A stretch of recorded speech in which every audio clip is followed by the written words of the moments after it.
How to create a FedEx account.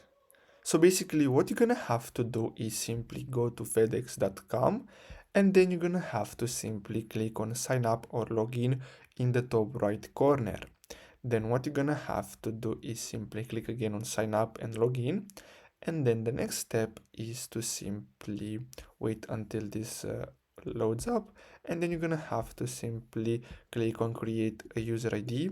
So click on that, and then what you're gonna have to do is simply enter your contact details. So you're gonna have to enter your first and last name, then the company name. This is not required, so if you want you can add it or you can leave it like this.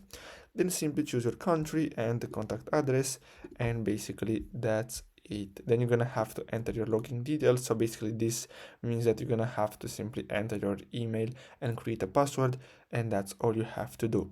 So I really hope you found this video helpful. Don't forget to like and subscribe. Thanks for watching.